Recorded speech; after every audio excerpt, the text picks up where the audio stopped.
सरगुजा के जिला पंचायत के सभागार में अनुसूचित जनजाति आयोग छत्तीसगढ़ शासन रायपुर ने सुनवाई यहाँ पर किया। हमारे पास एक आवेदन आया था वर्ष 2022 में, और ये आवेदन था सरगुजा जिला के हसदेव अरण्य में जो खदान संचालित हो रहे हैं राजस्थान सरकार के कोल खनन के, उसके विरुद्ध था। परसा खोल खनन के नाम से ये आवेदन आया और उसका विरोध के संबंध में आवेदक थे मुंशी प्रसाद पोर्ते, कंवल साय पोर्ते, मंगल साय और अन्य 41 ग्रामवासी। इन्होंने वर्ष 2022 में अनुसूचित जनजाति आयोग में आवेदन दिया था और शिकायत की थी कि हमारे ग्राम पंचायत घाटबर्रा, हरिहरपुर, फतेहपुर में जो भूमि अधिग्रहण का जो काम हो रहा है और ग्राम सभा का आयोजन जो हो रहा है, वो ग्राम सभा में जो दस्तावेज तैयार किए गए हैं वो सभी के सभी फर्जी दस्तावेज हैं।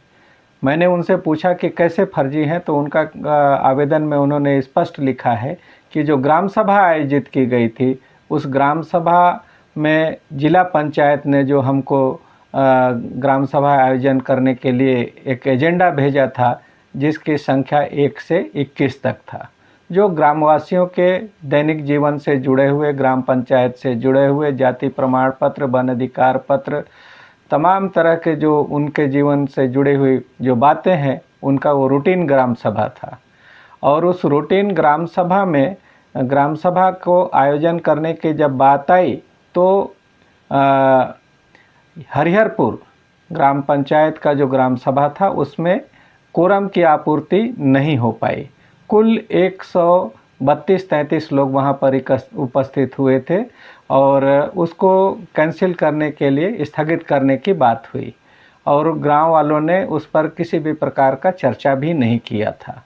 लेकिन उसी ग्राम सभा में 21 के बाद 22वां नंबर फिर से जोड़ा गया और उस ग्राम सभा को भी बताया गया कि उसकी संख्या 132-33 से बढ़कर के 400 से 450 से ऊपर चला गया और वो ग्राम सभा को बोला गया कि वो पूर्ण है और उसमें जो चर्चा के विषय थे उसको भी लिखा गया जो रूटीन ग्राम सभा के, और 22वां नंबर अलग से उसमें जोड़ा गया है कि कोल खनन और व्यावर्तन का जो बात है उसको जोड़ करके और उसमें दस्तखत कराने के लिए प्रयास किया गया।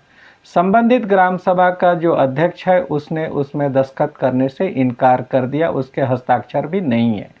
उसमें सिर्फ सरपंच और सचिव के हस्ताक्षर हैं और उस ग्राम सभा को वहाँ पर रायपुर में खनिज विभाग को भेजा गया और आगे की कार्रवाई को संपन्न कराया गया, जो कि पूर्णतः गैर कानूनी है, क्योंकि गांव का जो ग्राम सभा की रजिस्टर हमारे पास आया था और आवेदक पक्ष का जो आया था उसमें संख्या कम होने की वजह से वो ग्राम सभा अपूर्ण मानी गई, लेकिन उसमें कूट रचना करके उसको 400 से ऊपर संख्या बताई गई है।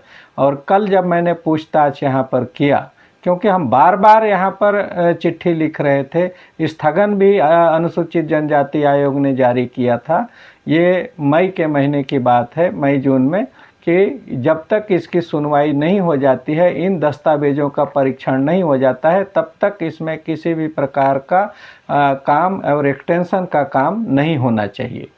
सरगुजा कमिश्नर को ये पत्र भेजा गया था, लेकिन उस पर कोई उन्होंने विचार नहीं किया, कोई गंभीरता नहीं दिखाई और पुनः जब जंगल की कटाई हुई तो अनुसूचित जनजाति आयोग इस पर चिंता जाहिर किया और हम चल करके सरगुजा जिला मुख्यालय तक आए। सरगुजा संभाग के कमिश्नर से मैंने बात किया, वन जो अधिकारी हैं, डीएफओ हैं, उनसे भी मैंने बात किया कि आपने ये जंगल की कटाई कैसे कर दी।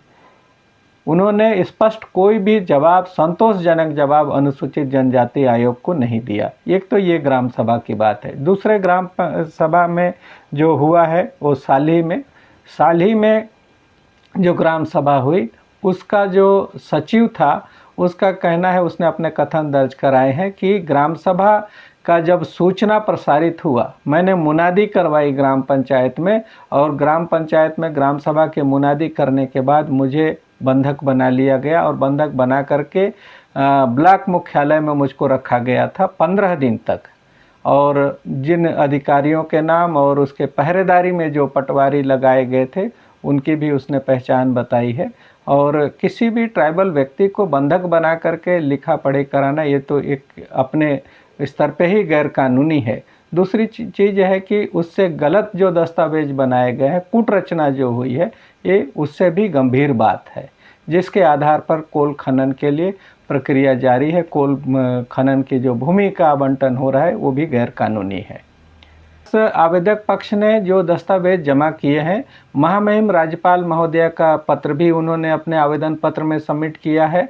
और महामहिम राज्यपाल ने प्रमुख सचिव को उन्होंने नामजद उसमें पत्र भेजा है कि प्रमुख सचिव का नाम लिख करके कि आप इसकी जांच जिला सरगुजा से करा करके और उनको अवगत कराएं। लेकिन न उसकी कॉपी हमको आज तक मिल पाई, क्योंकि अनुसूचित जनजाति आयोग का उत्तरदायित्व भी महामहिम राज्यपाल के प्रति होता है। अगर उनके तक अगर पत्र जाता तो उसकी कॉपी हमको भी मिलती, लेकिन वो पत्र हमको नहीं मिला। हम इंतज़ार करते रहे, बार बार मैंने नोटिस भेजा। अनुसूचित जनजाति आयोग ने वैधानिक नोटिस भेजी राजस्थान सरकार के जो कोल उत्खनन के जो जिम्मेदार अधिकारी हैं उन तक। कभी भी वो अनुसूचित जनजाति आयोग तक उन्होंने आना भी आवश्यक नहीं समझा। पहली बार कल जिला मुख्यालय में जो बैठक हुई, जिस सुनवाई हुई, उसमें 2 अधिकारी उन्होंने भेजा था और वो समुचित जवाब भी अनुसूचित जनजाति आयोग को उपलब्ध नहीं करा पाए।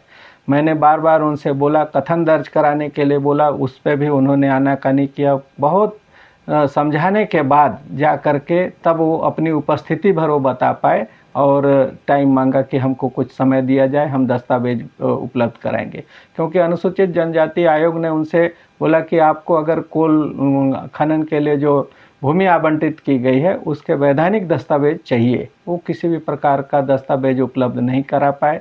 वनों की कटाई से पूर्व वनों को लगाने का है, 1 पेड़ के बदले में 10 पेड़ लगाना होता है और 3 वर्ष पहले लगा करके उसके बाद में उसकी कटाई के लिए आना होता है।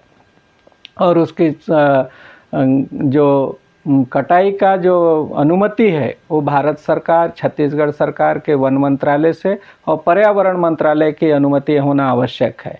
और उस जगह पर जहाँ खनन का काम हो रहा है वो ऐसा इलाका है जो बायोडाइवर्सिटी से परिपूर्ण है और उसमें किसी प्रकार की अगर क्षति होती है तो पुनः इस उसमें वातावरण में उस धरती पर वो उनका आना फिर संभव नहीं है।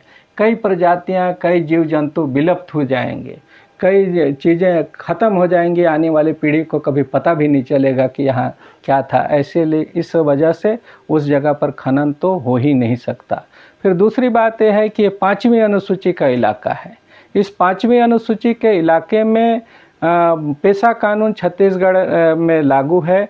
1996 से अविभाजित मध्य प्रदेश से चल करके ये कानून आ रहा है और 2022 में 8 अगस्त को यहाँ पर छत्तीसगढ़ में पेशा कानून का नियम भी लागू हो गया कि किस तरीके से पेशा कानून यहाँ पर काम करेगा। तो उसके तहत तो इस 5वीं अनुसूची इलाके में बगैर उसकी अनुमति के आप कुछ भी नहीं कर सकते। कोई भी व्यक्ति कुछ भी काम यहाँ पर नहीं कर सकता है। इसलिए सर्वप्रथम तो ग्राम सभा की वैधता होनी चाहिए। ग्राम सभा अगर इस बात की अनुमति देता है और उसके लिए इस 5वीं अनुसूची इलाके का खनिज को निकालने से पहले 5वीं अनुसूची बाहर का खनिज खत्म होना चाहिए, ये देश का कानून कहता है। अगर वहाँ उपलब्धता नहीं होगी, वैसी स्थिति में इस 5वीं अनुसूची के खनिज को निकाला जा सकता है। ये मैं नहीं कह रहा हूँ, ये देश का हमारा जो कानून है वो ये इस बात को कह रहा है कि आप पहले सामान्य इलाके के खनिज का उपयोग करिए, वहाँ उपलब्धता खत्म हो जाती है तभी आपको 5वीं अनुसूची के इलाके के संसाधन को दोहन करने का अधिकार है। पेशा कानून के तहत जिस कोल खनन के लिए जो इन लोगों ने कहना है कि ये हमने ग्राम सभा करके इसको लिया है, कोयला खोदने वाली जो भी कंपनियां हैं वो सारे के सारे लोगों को दिग्भ्रमित कर रहे हैं। उनका कहना है हम कोल बेरिंग एक्ट के तहत ज़मीन का अधिग्रहण किए हैं, जिसमें कोयला निकालने के लिए, खनिज निकालने के लिए ग्राम सभा की अनुमति की आवश्यकता नहीं है। जब कोल बेरिंग एक्ट के तहत आप ज़मीन का अधिग्रहण कर रहे हैं तो फिर ग्राम सभा क्यों करा रहे हैं? ये विचार करने का विषय है। आप दोनों बात कहते हैं कि कोयला खोदने के लिए, खनिज निकालने के लिए अलग कानून है जिसमें ग्राम सभा की आवश्यकता नहीं है, और फिर आप ग्राम सभा के कागज़ को फर्जी बनाने का प्रयास भी कर रहे हैं, आदिवासियों को बंधक भी बना रहे हैं, उनके संग प्रताड़ना भी हो रही है। तो ये सिर्फ खनिज का मामला नहीं है, आदिवासियों के स्वामित्व का, उनके स्वाभिमान का भी मामला है। उदाहरण के लिए मैं आपको बता दूं कि बासेन एक गांव है, बासेन गांव के कई ऐसे लोग हैं और जो कोयला खोदने के लिए जिन ज़मीनों का उपयोग किया गया है, ऐसे कई लोग भूमिहीन हो गए। उनके जाति प्रमाण पत्र बनाने के लिए जो दस्तावेज की ज़रूरत पड़ती है सेटलमेंट का, शून्य घोषित हो जाने के बाद आज उनके परिजनों के लिए, उनके बच्चों के लिए जाति प्रमाण पत्र नहीं बन पा रहा है। ये भी विचारणीय विषय है। और पेशा कानून के अनुसार जिन ज़मीनों को सरकार ने, जिन ज़मीनों का अधिग्रहण जो किया गया है पेशा कानून के तहत, उन भूमि को वापस लेने का भी उसके पास पावर है। ये पेशा कानून कहता है। उसके बगैर अनुमति के आप कुछ भी इस इलाके में नहीं कर सकते। और जो लोग कर रहे हैं, जिन अधिकारियों के द्वारा इस तरीके का गलत काम किया जाए, वो कानून से ऊपर तो नहीं हो सकते। देश का कानून है, संविधान है, उनको भी मानना पड़ेगा। आज नहीं तो कल तो उनको इस बात को स्वीकार करना पड़ेगा। वो किसी के दबाव में अगर ऐसा कर रहे हैं तो मैं तो यही कहूँगा कि वो गलत कर रहे हैं, ऐसा उनको नहीं करना चाहिए, नहीं करना चाहिए। भी आपके माध्यम से इस बात को पता चला है, लेकिन मैं यही कहूँगा, ये जो इलाका है ये 5वीं अनुसूची का है। यहाँ पे रहने वाले जो व्यक्ति हैं वो अनुसूचित जाति जनजाति से आते हैं, और ऐसे लोग कम पढ़े लिखे हैं, उनकी सीमाएं तो पारंपरिकगत होते थे। वो सिर्फ और सिर्फ अपना इलाका जानते हैं, एक टेरिटरी को जानते हैं कि ये हमारा इलाका है। सरकार को चाहिए, और जो सरकार के जिम्मेदार अधिकारी हैं, कर्मचारी हैं, उन ग्रामीणों के प्रति उनका उत्तरदायित्व होना चाहिए, न कि किसी कंपनी के प्रति। अगर सरकार ने आपको यहाँ पदस्थ किया है, आपकी नियुक्ति यहाँ पर हुई है, तो उन आम नागरिकों के प्रति अपनी जवाबदेही को बताएं। और अगर वो ग्रामीण पूछ रहा है तो उसका अधिकार है कि उसको उसकी सीमा बता दीजिए, उसकी गांव की सीमा बता दीजिए। पारदर्शिता होनी चाहिए।